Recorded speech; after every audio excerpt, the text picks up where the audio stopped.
अस्सलाम वालेकुम dear cadets. अभी हम नज़म हम्द के तीसरे लेक्चर के लिए आगाज़ कर रहे हैं और इसमें आपको बताया था कि मश्क की जाएगी। तो मश्क की तरफ आते हैं हम। सबसे पहले इसमें मश्की सवालात हैं। सबसे पहला सवाल है, कौन सा बंदा हम्द सरा है?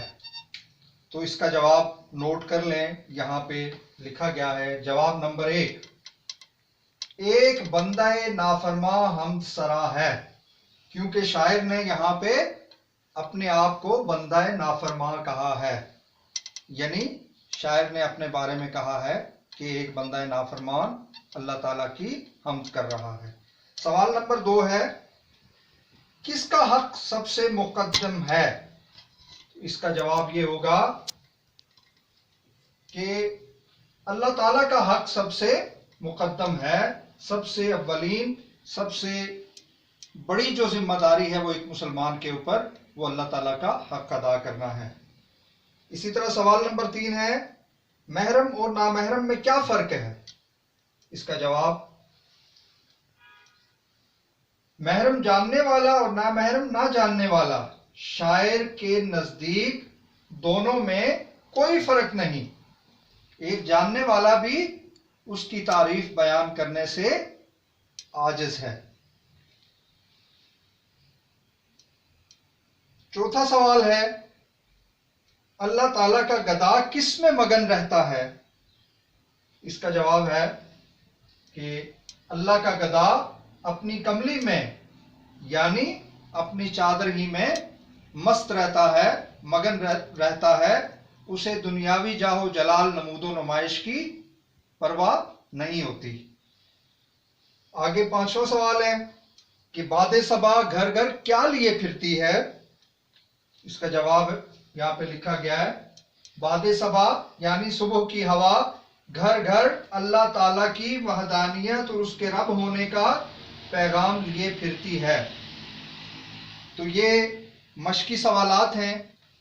बोर्ड में 10 नंबर का एक सवाल होता है जिसमें 5 शॉर्ट क्वेश्चंस, 5 मश्की सवालात के जवाब दिए जाने होते हैं।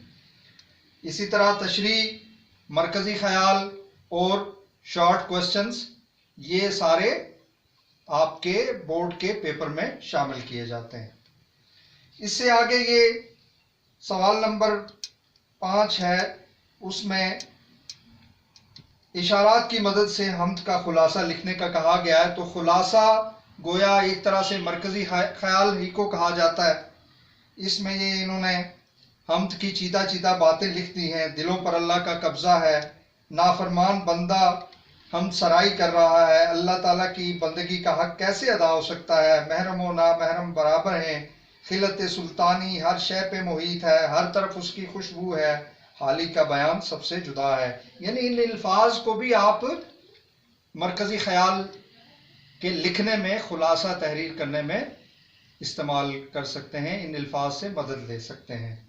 इसी तरह एराब, ये जब आप क्लास में आएंगे, कुरान पढ़ने वाले बच्चे एराब लगा लेते हैं। सवाल नंबर 6 है, लेकिन ये रोज़मर्रा की तरतीब में ये सवालात जो है वो शामिल किए जाते हैं, बोर्ड के पेपर्स के साथ इनका ताल्लुक नहीं होता।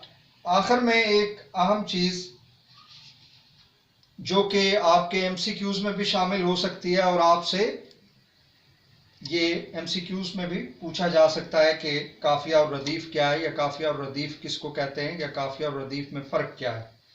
तो हर नज़्म या शेर, गज़ल हो या नज़्म हो, हम्द हो या नात हो, उसमें काफिया और रदीफ आखिरी अल्फाज को कहा जाता है। नज़्म के या गज़ल के आखिर में आने वाले अल्फाज को काफिया या रदीफ कहा जाता है। मिसाल के तौर पे यहाँ हमने हम्द पढ़ी, कब्जा हो दिलों पर क्या इससे सिवा तेरा।